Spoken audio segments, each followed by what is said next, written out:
I want to thank you all for coming, and especially everybody who has been helping me for a week get, acclimated to the studio and understanding sort of like how things work around here.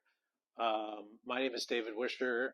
I got here on last Monday, and I've been playing around with monoprint and waterless litho, and then later started adding screen print, which is what most of my work is.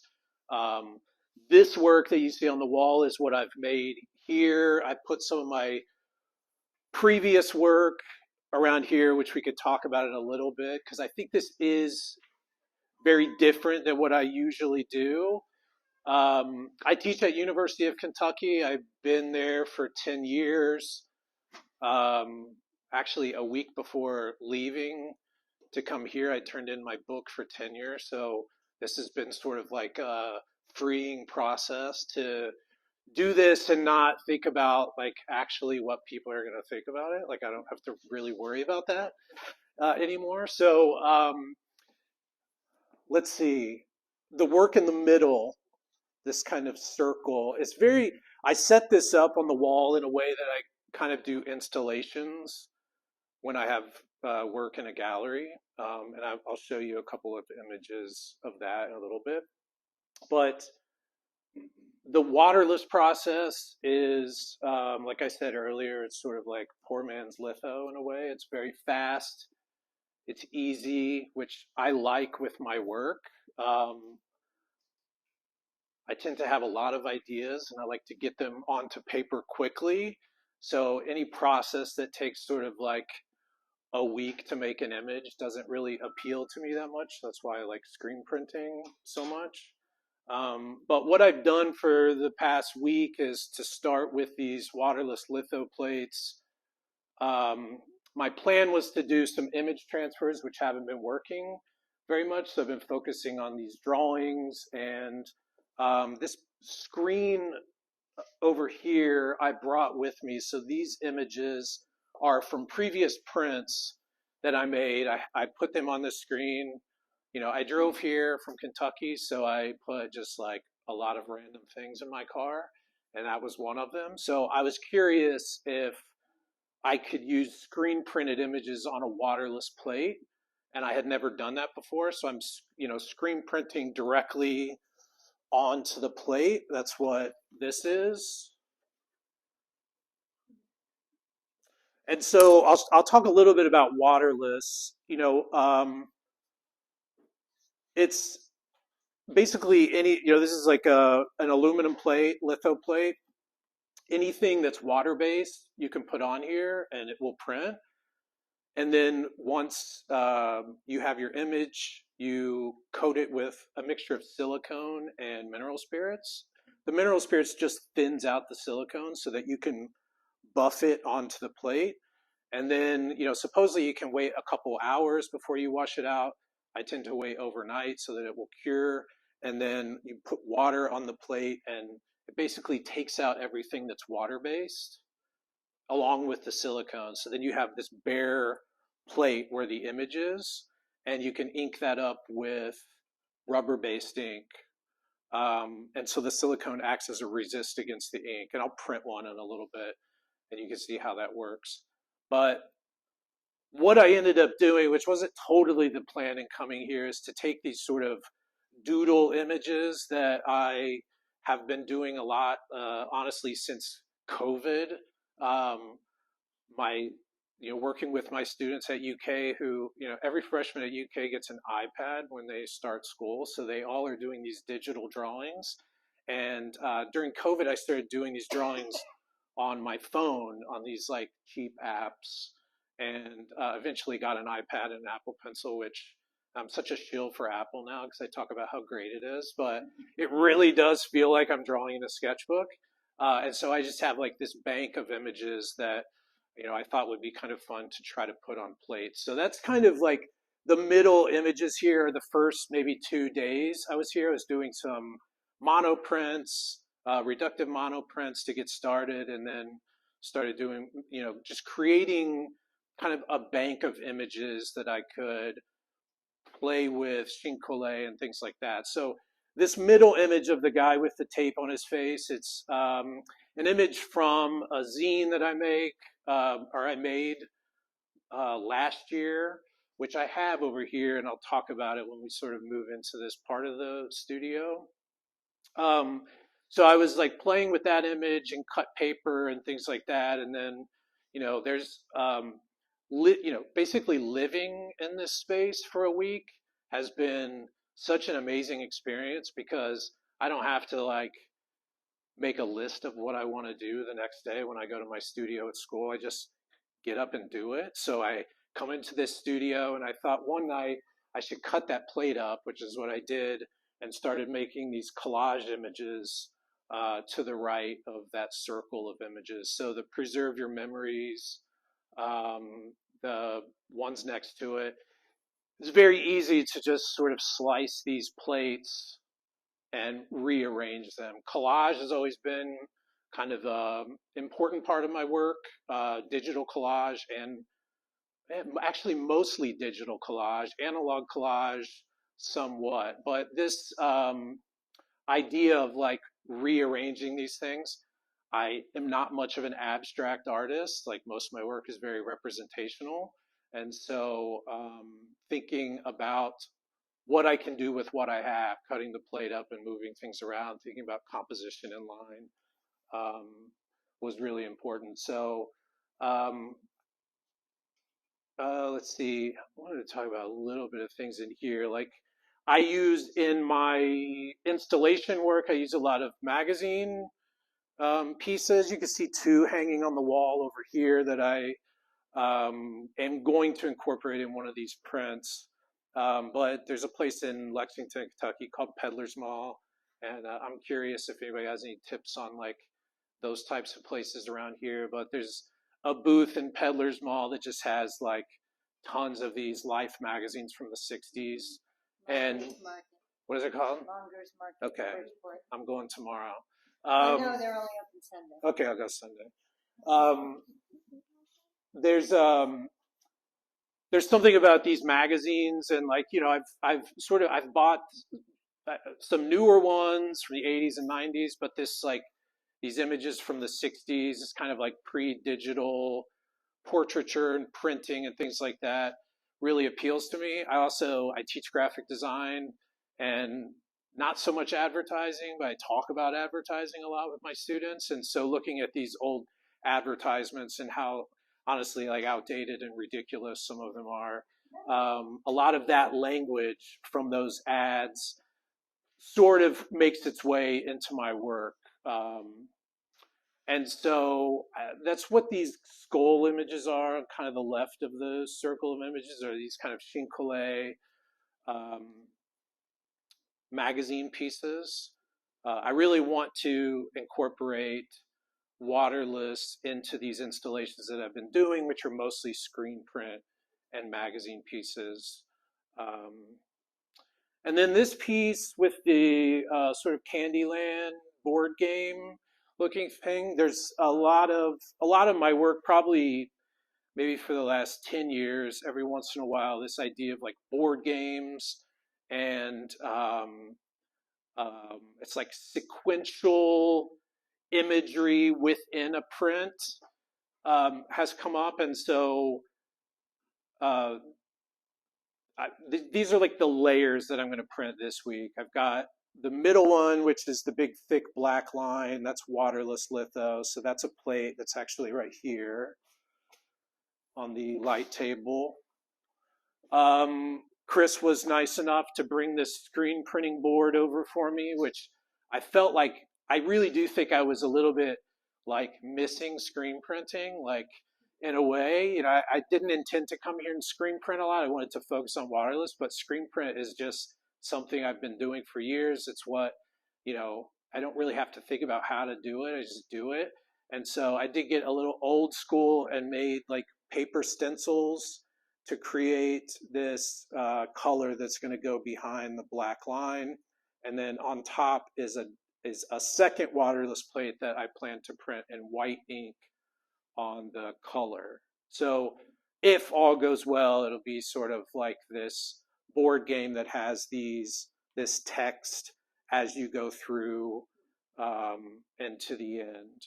The words that I use are a little bit stream of consciousness. I write down a lot of phrases that I hear. Like I said, I'm influenced by advertising, but there's a kind of a mix of pessimism and optimism in my work, especially when it comes to text. There's a lot of like, you win, you lose.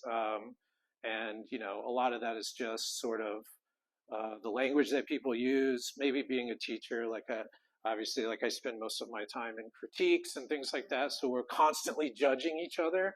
And then, you know, my students get their chance when they fill out course evaluations. So I also get critiqued by them. Yes? None of these are image transfers, right? These are for like, you know, the colors in here. Yeah, they're not image transfers. I actually, I brought a printer with me. This is not the first time I've brought a printer to a residency, but I brought a laser printer, and I think it's just not dark enough.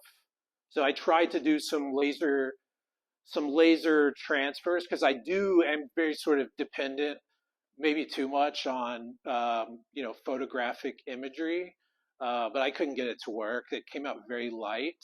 And I also don't.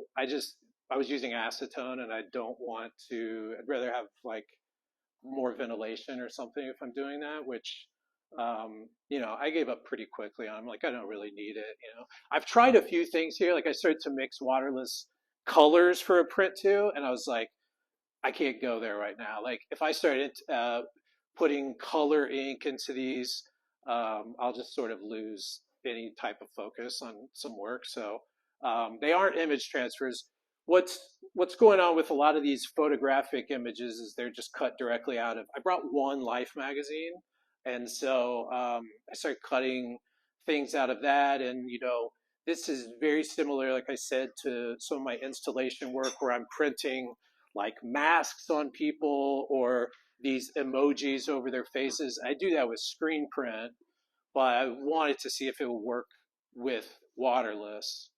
It doesn't very well. You could see a lot of this right here is like, you know, this is like a chincole, like circle, and it's very smudged and things like that. So if you value nothing but cleanliness, it's not a good print, but it is sort of, it's a little chaotic, which I guess is also an important part of my work in a way.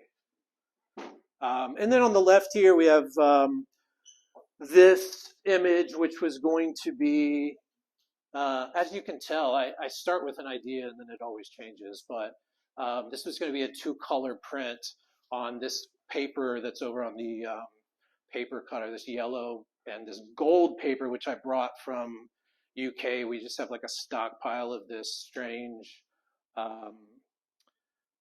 shiny paper in a lot of different colors. Again, one morning I was like, nah, I don't want to do that. I'd rather have these sort of paper scraps. So seeing what they would look like on this different paper. So I'm going to pursue the one on the top left, the gray paper, and probably do like a waterless drawing on top of that. Okay, that might be a good place to stop if anybody has questions. So it's not ordinary fine stuff. It's a specialized paper. That is Canson. Yeah, I order paper from this place called French Company. It's a lot of poster artists use it, and zine and bookmakers, and it fades. And I have a skylight in my studio, so I've noticed that like the paper will fade if I don't keep all that stuff away. So I bought the same color. I've become a little attached to this, like I call it taxi cab yellow, but so I found this Canson paper, which is archival, and but I haven't printed on it yet. I've been saving it for this, I guess. It's been in a bag. We'll see. Any other questions? We can go in here and I can show you a little bit more of the process. Let's go up here. Is this Ronald Reagan? That is Ronald Reagan. I knew that. I tend to use I use a lot of presidents U.S. presidents in my work. If I'm ever doing a demo in my printmaking class, Yeah, yeah. for years I used Nixon because he's just such a character and everyone knows him. Um, so these are examples of some, my screen printing, which is very digital. You know, the relationship in my work between digital and analog processes is more important than I ever realized, I think, until I started actually talking to collage artists about it. I spoke at a collage conference. Hold for laughter. Uh, um, which ended up being like the greatest group of people. I've gone to printmaking conferences for the last 15 years, MAPC and SGC, but there's this group of people, it's Collage Institute out of New Orleans, and I spoke at one that was about digital and analog collage, and I realized my process is a little reversed from other people. Like some people work in analog and then go digital. I sort of work in Photoshop and Illustrator and then insist that I screen print it. So when I'm making these images, I'm always thinking about how I can manipulate the paper. You can see white screen print ink on this gray paper. There's metallic screen print ink. And so this is a good, it's not everything I do in screen print, but it is kind of shows you how I think about imagery. On the right over here on the counter, there's zines, which are like zine is short for magazine. It's sort of like it's actually a medium that's been together or been been used for 100 years almost. Zines, short for like fanzine at first, they were created by science fiction fans who would like write fan fiction and send to each other. But we have at UK for the past few years we've had a risograph machine, which is like basically like a copy machine that prints one color at a time. And so it's like spot color. So it's like very similar to screen print. I can use kind of digital imagery in them. And so you can see bandits is the one at the top left. That's where the masked man came from. And then on the top right over here, you just held that up. If you would hold it up again for me, thank you very much. This is sort of like, this is something, we had curators come to UK one day, so I whipped together like a little, explanation of my work with some images. But the image on the front, if you'll show them that, I'm sorry that I'm telling you what to do, but thank you very much. Yeah, I know. This is an example of like what I'm talking about with the installations that I make. These are screen printed magazines. I go to the peddler's mall, I buy magazines, but I also look for like little knickknacks. I save like, this always makes me sound like a crazy person. I save like interesting trash, package design, things like that. And I started painting them one color. It's a little like Louise Nevelson-esque. It takes away all the sort of noise of like, full color things and then becomes like this one thing. Thank you very much. You don't have to hold it up the whole time if you don't want to.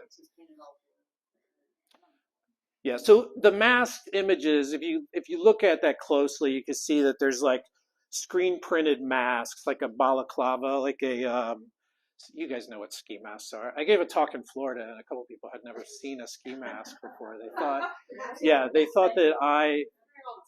they, they thought that I had made it up, which I was baffled. But that this type of work is really where I started thinking about like communities online, which is what a lot of my work is about. Is like, when I first started screen printing, it was like almost sort of at the beginning of the internet. It's like, back in the 1900s. And then,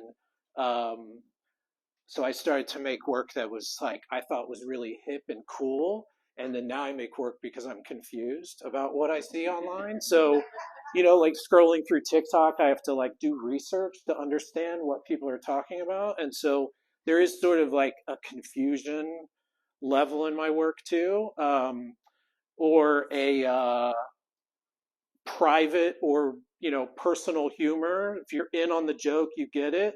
So I think there is like kind of a connection and disconnection in my work. And some people I think just don't understand any of it. And that's how I feel when I'm online sometimes. So it's a little bit like a reflection of how I think, I interact with images. I also tend to put like these images together that you can create your own story with it. Like they make sense to me, but I know they're very, personal. Like the one on the left is I made when actually I started making these when like cloud servers were, a thing. So they're probably like 12 years old or something like that. But yeah, my friend Ryan insisted that it was okay to put his tax returns on the cloud, and so you could see like a little tax return form and things like that. So, but it's not important to me that you understand the whole story. I don't really think that. I never thought that was important, honestly. And so, where did I want to go from there? Would you hand me this book with the Reds thing on it? Thank you. There was a couple things I definitely wanted to cover, but I will tend to go off on these tangents.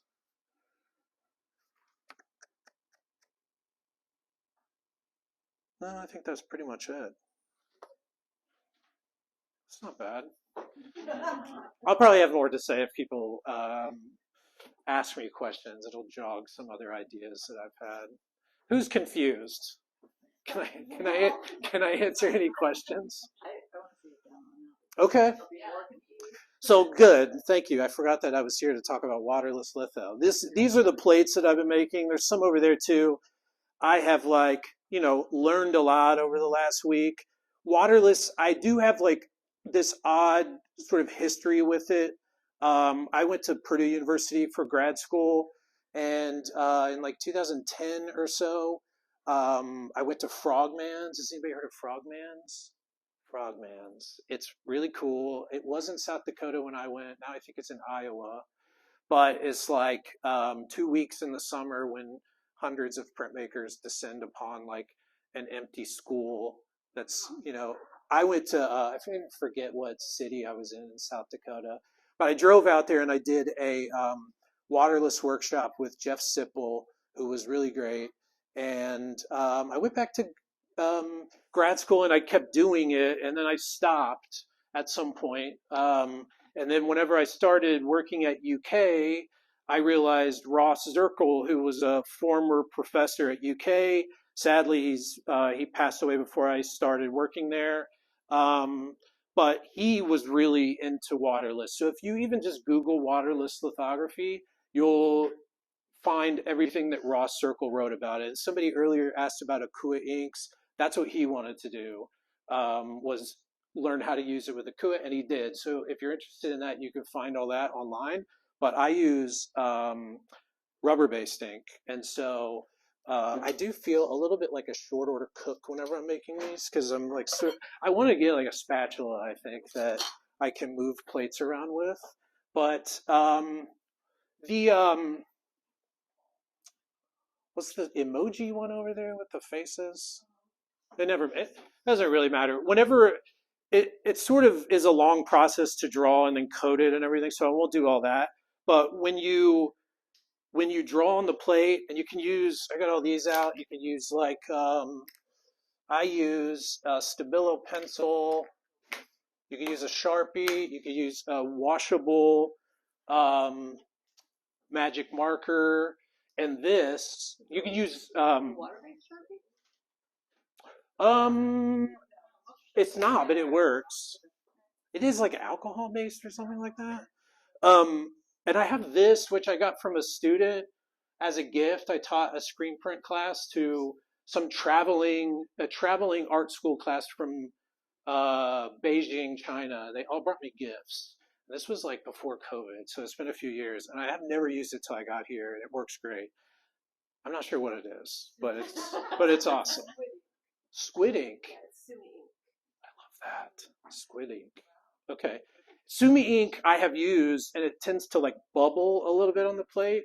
and this is really smooth. So all of the sort of, not all of them, but like the sort of board game lines and all that stuff is like this big fat smooth ink I painted with this. Oh, this is the, yes, this is the emoji. So you can see the ink will kind of stain the plate. This is a clean plate, but when you wash the stuff out of the plate, it's kind of this ghost image. And then whenever you start to ink it up, you can actually see if it worked. I mean, it will work, but usually I'm a little careless, so I've got like little spots and things I have to touch up. But like I said earlier, you can keep them all inked up. They are aluminum plates, litho plates. And then this is the ink, this Van Sun ink. And so whenever you do this, you can see that it will like stick to the whole thing. So it's like, it's a very strange process because you have to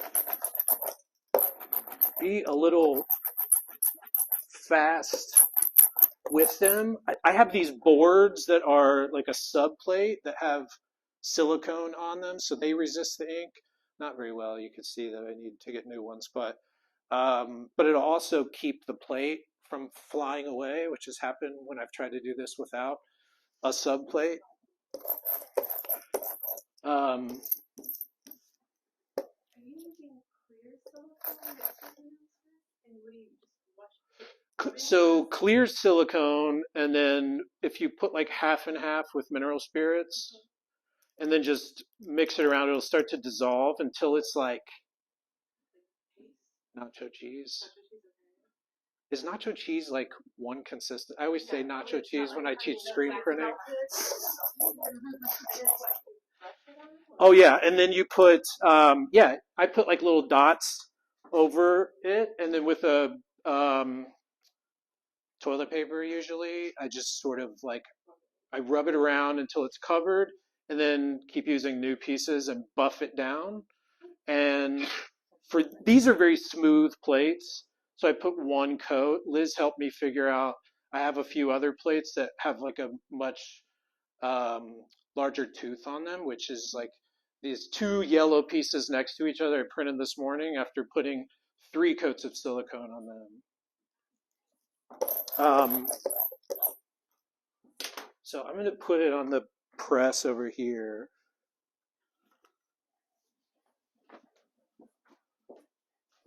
I guess the demo part would have been interesting to actually mix the silicone, but it's really a very simple process.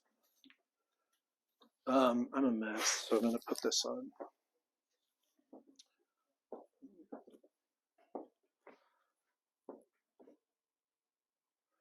I think I'm only going to use yellow paper for the rest of my life.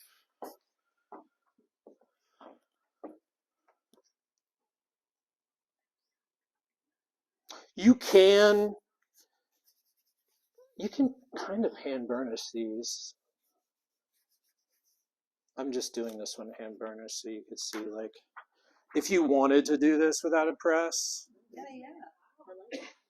And actually that's without a baron or anything, so if you wanted to, maybe the press is not even necessary, it's just fun. Sure. Drive your car over it. That's pretty hip. So you can also get a few, I mean, you can get like a very black print out of the first one. It'll get a little bit lighter, but I'm not even going to re-ink this, so we'll put it through and see what it looks like. The more I, one of these, the more I work with this, the more I think the way I want to use it is just to make lots of prints with it. Like, you know, I make these zines. So it seems interesting to me to just print a lot and maybe even bind them into books or something like that. There's something about books and then like the installation pieces that make me feel like I don't have to make like one spectacular print for people to look at. With my zines, as you thumb through them, you can see some like very silly things that I throw in there for like my own entertainment that, you're either going to like connect with it or not. If you had not re-inked it, would you have done it at a heavier weight this time around? Would you have tightened it up? If I had not Well, you re-inked, didn't re-ink it. So would you have you done that I have not changed this press. I mean, I haven't really messed with the press much here. one? So you wouldn't have tightened it up and taken, yeah, that's, So that's even after like hand burnishing one and then putting it through.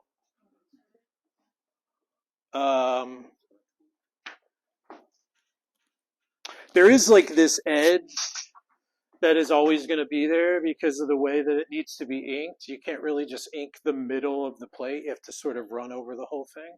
On a few of these, I've tried, there's all these things that I've been thinking about since since I did waterless a long time ago, is like I've been putting paper around that edge, which actually puts like a little indentation of the paper, which is really nice.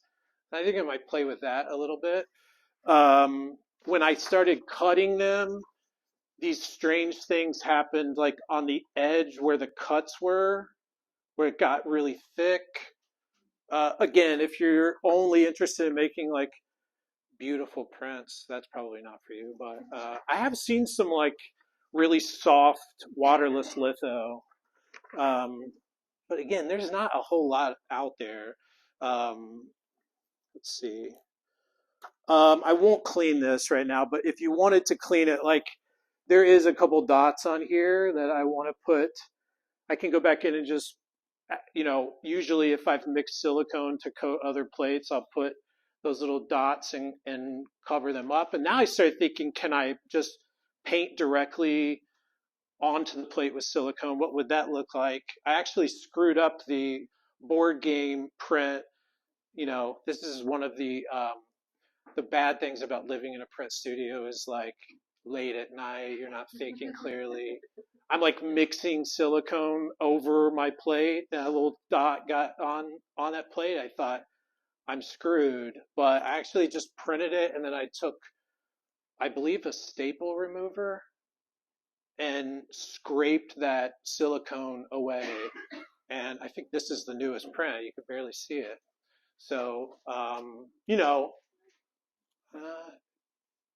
chaos works with this medium a little bit. But if you do want to clean them, you have to clean it with acetone. Obviously, if you use mineral spirits, it'll start to dissolve the silicone again. And so I have like back by the back door is like a little setup where I can open the door and basically just put acetone on it. But you don't want to leave the plates open too long or they will start to rust. So I don't know how long a play. I'm not really going to go back in and print something a year later, but I think if you stored, acetone is strong, so it will probably get that ink out of there if you were going to like ink your plates up and store them. Oh yeah, and the ghost, the little drippy ghost, is a reduction monoprint with relief ink because that's all I had, and I just printed it directly on the plate. And so I feel like that is something I'll continue to use. I really just love doing, reductive monoprints. I like the sort of like any kind of process that's like a surprise when I print it, like that I'm not totally sure what it's going to look like, is interesting to me. So I love the idea of like making multiples of images like that. So that actually works. Like I said earlier, screen printing on a plate works. Anything water-based. And I started thinking, like, does it even need to be a litho plate? That's probably going like a little too far. Like, what if I just use siding or something like that? I don't know. I've seen people screen print through a screen door. That was really cool. So it's a possibility. I think any other questions?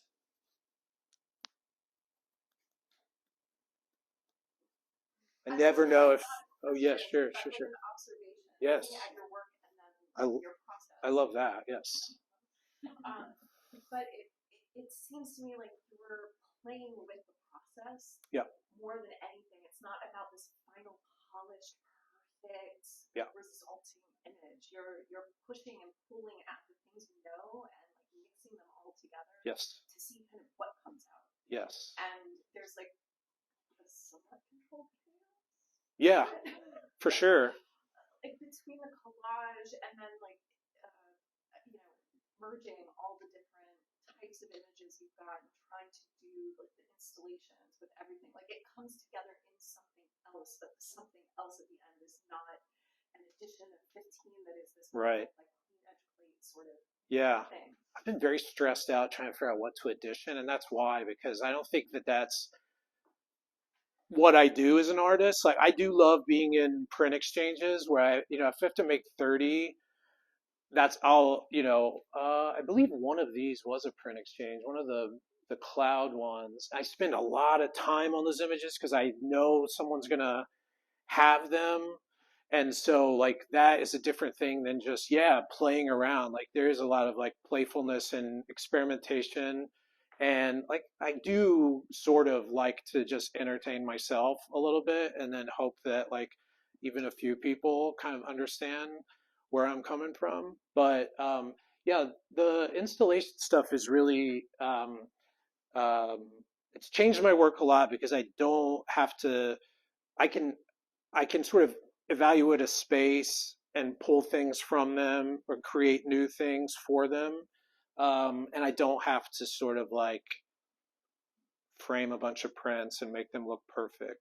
They are falling apart, to be honest. I use like these grommets on the magazine pages, and so they are starting to get a little bit rough in some areas. So I scan the images. I also brought a scanner, and so I scan the image. I'm a pack rat, so like I don't want to screen print on something and then wish that I still had that image. These magazines are like images that aren't really online. They've been closed up for decades. So if I find these silly ads and stuff, I'll scan them in and use them later. But yeah, I think I'm always like exploring, and that's can be a bad thing because I feel like I'm not focused a whole lot. Like sometimes I see artists that are just like easily sort of making work, and it's always like kind of this like that's my brain. I think so. I'm starting to think is that's my brain. Maybe that's my brain actually. But that's why I make art. I think it keeps me entertained. But I think about the zines and how like it's a way of transmitting like images, text, and content in a way that like, whatever that is doesn't have to be perfect, but as long as you're getting that out there in a way, it's like that original history of printmaking, like to get things out to people without it having to be the finely tuned. Yes. Actually, the first Rizo zine I made, I don't think I have it here, but it's very similar to Face Factory, which is the one on the left. Excuse me. The first one, this one doesn't say it, but it actually is called Paper Trail, the first one I made, and then the back it says Unfinished Business. But I really started making these as a way to like, if I drew Dr. J, and then what am I going to do with this drawing? Nothing, but it's like kind of fun to put it as a spread in a zine. And there's like little collages. Like this is part of an animation I did for an exhibition that somebody invited me to. And what holds them all together is color, but that's not even like, with a Rizo, you can't use a million. You can, but we have like 11 colors to choose from. So that's sort of what holds like, I don't know, the consistency of the zine together. But once it's in here, I don't have to think about it anymore. It's like gone. Now I can work on something else. It's a good point. Yes. You ever sell to the New Yorker? I mean, these are so funny. You've got a great cartoonist. Oh, thanks. Oh, they're so hysterical. That's amazing. Nobody's ever said that. No, I think you should definitely a melancholy word Zoom session. I mean, these are so. Thank you. They're right. 100% pure is the name of this, and it really is like about sort of like intuitively just making something. This was like the day that I got my iPad. I made all these drawings and just sort of stream of conscious writing and threw them together. And that probably started like my use of yellow in like a really strong way. But yeah, I appreciate that. But your use of words is really good. Thanks. I just want, Got my curiosity. I mean, they are so, it's so well written. I mean, you come up with the words. Unfortunately, I do write down a lot of stuff I hear other people say, and then later I don't remember if I wrote it or if somebody else wrote it. Okay. But Still like an artist. Steal Like an Artist. Yes, I actually make my students read that book. But yeah, it is like a stream of conscious. Like I was a creative writing minor in college, and what that did for me was it allowed me to like get out of the art department and write about the art department. So I wrote a lot of like creative stuff about artists, and I think that this using words in art is like kind of my way of still writing like that, but I don't write stories anymore. Do you know anybody there? It's actually, they changed their process. I mean, I do. I now that I've got this sort of like tenure journey over, for better or for worse, I am interested in sort of like, I've written this narrative for myself for the last 6 years that I had to kind of stick to, so I don't look like a complete psycho. That is it. A melancholy Yeah, we got a morning very many zoo. So, people in. yeah, it's very. One by one, we all picked off our video. I think there is a lot to like COVID that changed my work in that way, is that I was sitting in front of a computer teaching and in meetings all the time and doodling and drawing and writing, phrases that people said and things like that.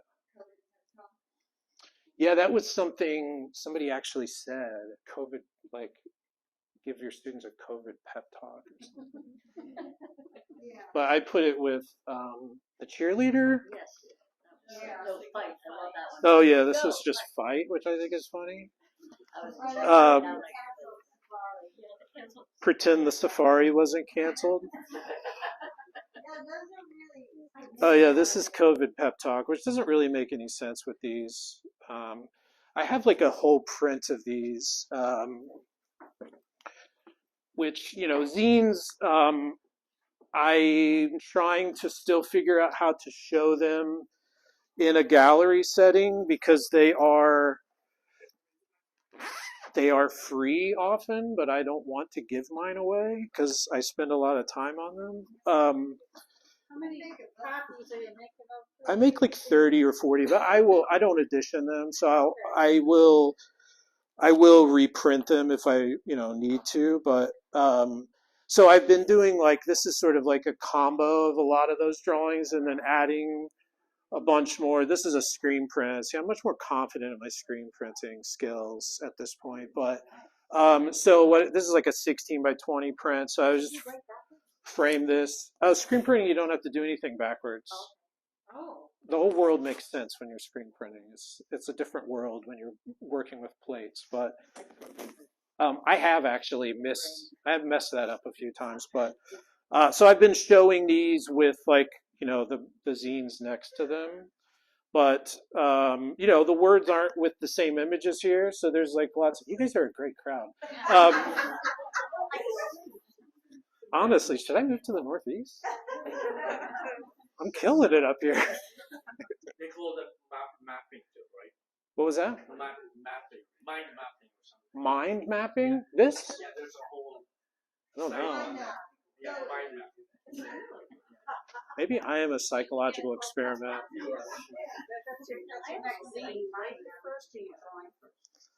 Am I? Do you write down what you're thinking, or do you start drawing and then write it down? I don't know. I think I do both. So when you have Sometimes I listen to a lot of podcasts. This is like very digital, very, very, very. But you can see a little bit of the same kind of color palettes, and so you can see like how, and there's still like some doodle and things like that. I did this for Murray State University. I was a visiting artist there, so that a few of their students printed this with me. So again, like I spent hours and hours and hours on this image because I, didn't want to embarrass myself when I got to How Murray did you State. get that print? I mean, is that, how many, How did I get? to that particular, get all the colors in one on one? So I don't know if you could see varnish under this. There's like it's very hard to see, but there's a grid of varnish. And the grid is something I started using, like similar to the installation stuff, where it's like really supposed to feel like this kind of Facebook composition in a way. I'm using like this blue and putting masks on people. It's like they're anonymous and things like that. But the grid at first was also kind of like a symbolic internet sort of like information superhighway. Does everybody remember when we called it that for a year? You probably don't remember that. You can see like this is very, dependent on the photographic images, but there's parts of a magazine. This is from a magazine. These are like my doodles, and then I am, somewhat obsessed with these floopy car wash people. I have a zine on that, but I think actually I need to reprint it. Yeah. Though the G is just blue and yellow. I think, gray. Yeah. I forgot I put gray in there. That's good. CMYG. And then more yellow paper. This is like some varnish. Oh yeah, I mean, who screen prints? So with this, I'm playing with like using the yellow of the paper as the yellow in the image. So there is no yellow. It's just, it is on here. WMC, white, magenta, cyan. I don't know. There's also varnish. The facial features, they're in a lot of my work now, but they're like presidential facial features. To me, that's just like nothing. It's like Jasper Johns using numbers and the flags and things. It's like an object everybody knows. You don't have to like explain it. But then one time I said my work wasn't political to one of my coworkers, and she was like, "Your work is so political," which I guess it is. I don't know. Can I ask a question? Sure. You're calling this a digital print?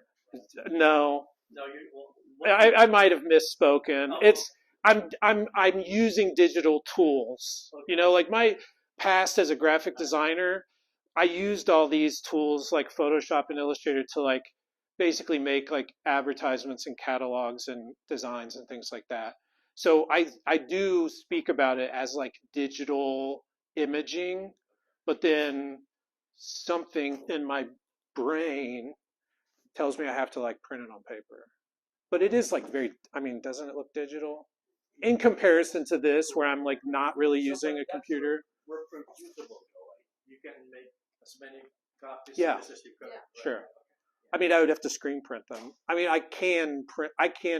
This is a screen print. I know. So I could digitally print it. I would never do that because I just am not interested in All right, so digital printing.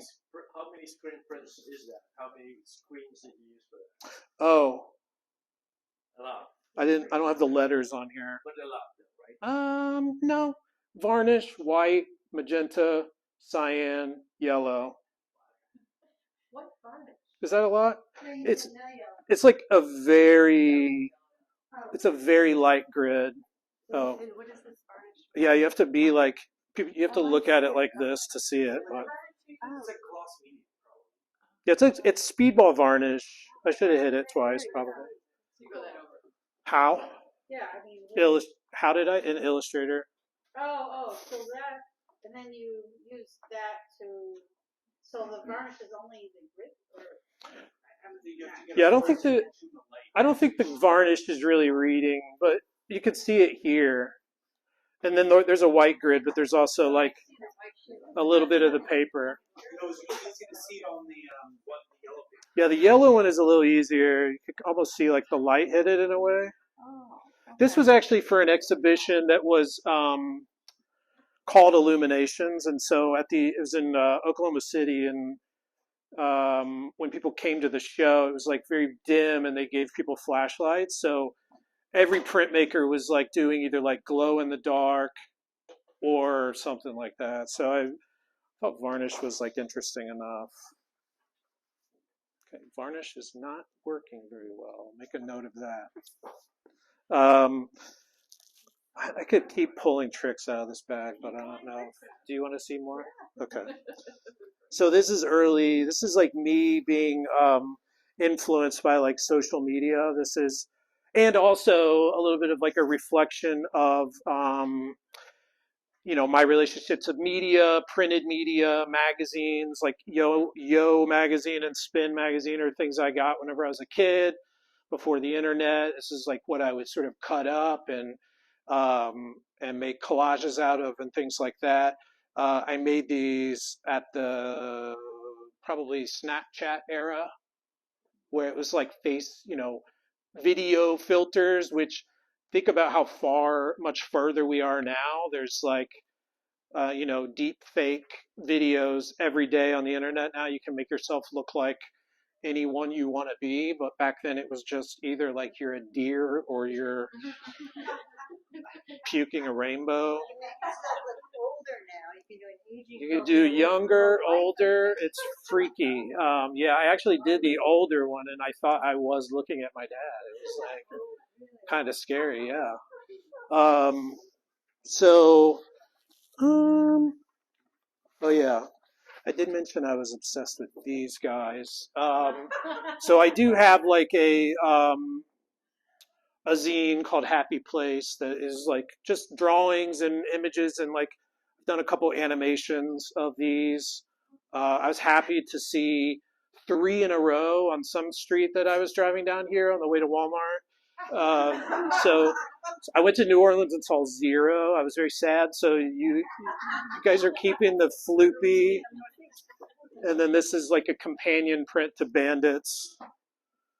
They're trying to mix the same colors that are in the zine. I'm very like CMYK oriented, so I don't mix a lot of colors other than putting transparency on them. But and this is, I didn't even repack this. I brought this to a grade school. A friend of mine invited me to do career day. So imagine me showing these to like 4th graders. I had to sort of edit it, but yeah, no, they actually, I showed this zine, Choose the Most Scenic Path to Failure, to one student, and he said it was too messy for him because it does have scribbles in the background. But you can see a lot of the language here that, I write, which is like positive, negative. You have no chance versus do it again. You're alive. This works like in 4 different ways. I did this for an exchange with a school in Georgia, I believe. What if this never ended? And I just kept pulling things out. This might be it. This is it.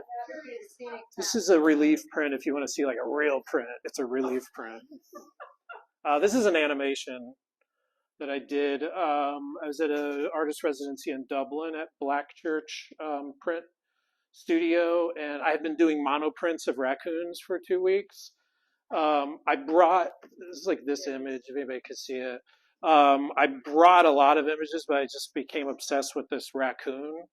And I realized there that raccoons are like this exotic animal in Europe. Yeah, and they hate foxes because foxes steal their trash. So I had to educate them on raccoons.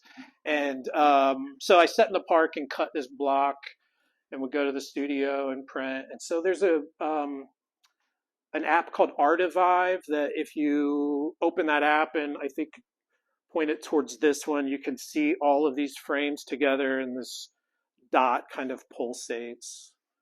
So that's another mix of like digital and analog. And then finally, this is, I told you about these collage conference. I made this, I forgot I brought decoder glasses, which don't work with this zine. I don't know why I put that in there. But this is I did a workshop in New Orleans at Collage Fest 2023, and 30 great collage artists made collages, and then I took them back to UK. I had them collage a face, so it's called 30 Faces.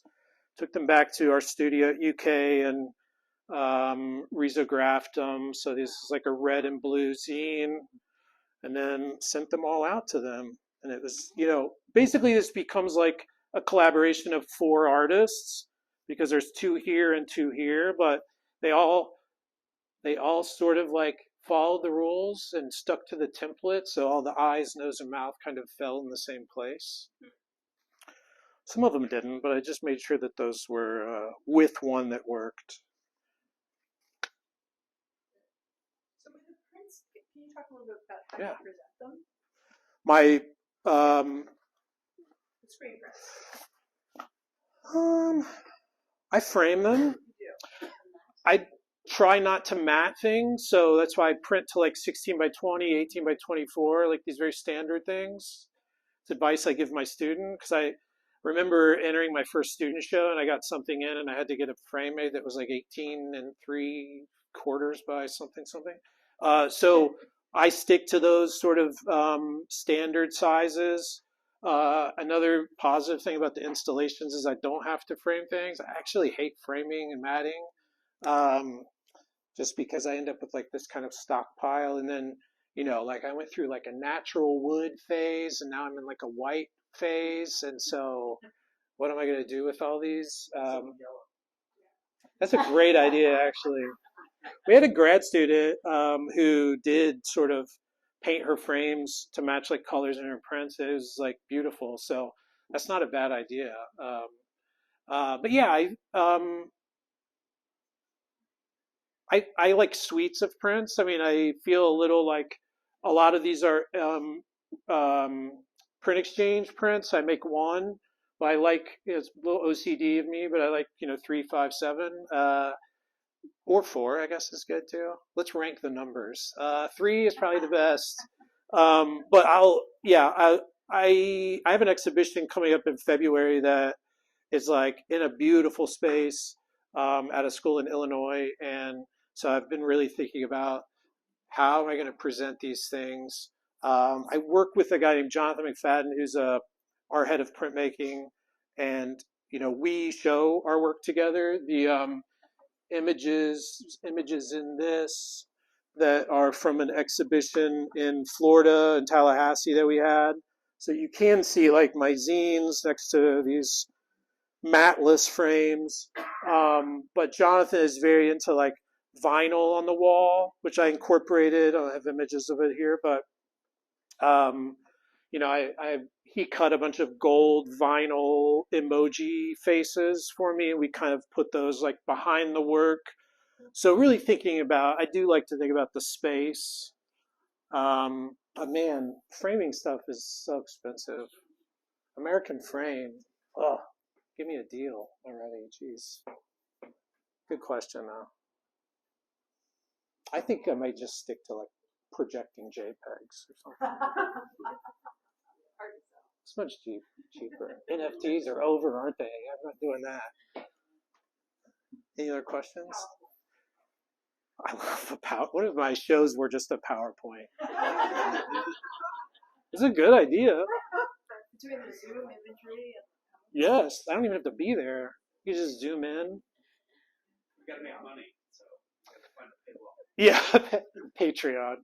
Catch my next exhibition on Patreon. Do you remember exactly what you used to make this mark here? Which of those? It is this, the Stabilo. Yep. And I like a lot of contrast in my work, but you can sort of like stipple a little bit and create tones and things like that. But yeah, that is Stabilo. The skull is the squid ink, which I'm really excited. It's called squid ink. And how do you apply that? With a brush or you? With a brush. Mm-hmm. And I've done prints in the past that are where I'm using magic marker or basically covering a large part of the print, and it prints beautifully. It's just like a thick black. I haven't done that here. I am a little concerned about having a ton of wet prints to put back into my portfolios to drive back, but How long does it take to dry? a couple weeks probably. It takes a while. The Riso ink never dries. It's like a soy-based ink that is like a newspaper or something. How do you spell Rizzo? R-I-C-O? It's Risograph, Risograph. It's like a Japanese company, and so basically it's like Risograph is like this cheap way to make duplicates. So if and when our Rizos break down, which they do often, and I have to figure out how to fix them, oftentimes I'll Google like problems I'm having, and it's some like guy in a tie in an office explaining how to fix them. But over the past like 10 years, artists have really gotten a hold of them, and mostly like universities. So luckily, UK, we have two.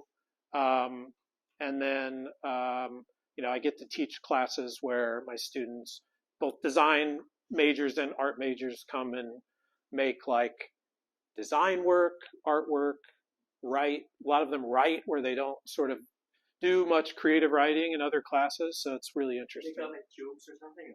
Do they come in tubes or? So each color is a drum. It's like this big round cylinder, and they cost a lot of money. So that's why, like, literally, if we get like recently we got blue, and everybody like threw a party. It's like, oh, we got blue. Our blue was broken for a while. So they're like $800 ish for like a color. And so, yeah, and then each color you can only use with that color because it loads all the ink into the drum. And then you buy tubes of ink, which are also very expensive. So I'm very lucky that I get to use the studio. Something that came in tubes, and I think it was called Rizzo. Really? I know it was made in Asia. So but I never knew what it was. Interesting. If you go on Etsy or eBay, Uh-huh. you can find these old, like, small Rizzo machines from the same company. Right. They're out of Japan, and they were used for like people at home for crafts, like to make cards. That's exactly what it is. And those are the tubes of ink. You could have any number of them. You have to order them because I've looked into this. Okay. And I'm like, I could get one of these So- and play. But yeah, I imagine that those tubes that you found, they're the same company, but it was for the like 1970s, 1980s, like at home craft kind of I process. just came from that era there because I got it from a thrift shop, or I saw it in a thrift shop. Yeah, I was going to look at it. five of them second hand. Good One question. more question. Sure. When you do image transfers with old magazines, do you find that the kind of inks that they use then are different than the one you're using now? I haven't done image transfers with magazines. Oh, yeah. That's a great idea, though. Yeah, Would because that work? there's That might some work. that the kind of ink that they used to have. Yeah, I they have. transfer better. I've noticed some weird things though, because with these pieces, I'm screen printing like white. So there's like white and blue. So I'm screen printing like let's say I was putting a mask on this person. So I'll print like a flat white, and so on a lot of color pages, but not all of them, just the magenta will like seep through the screen ink. It's scary. It's like this phantom image. So I've kept those. I've never shown them or anything like that. If you scroll past like 3 years on my Instagram, you could probably see an image of one. But there's like, there is some really strange things about the ink that they use. Yeah, I think I will try to do a transfer, like one of these black and white images onto a plate. That might work. Yeah. It might work. Anything else?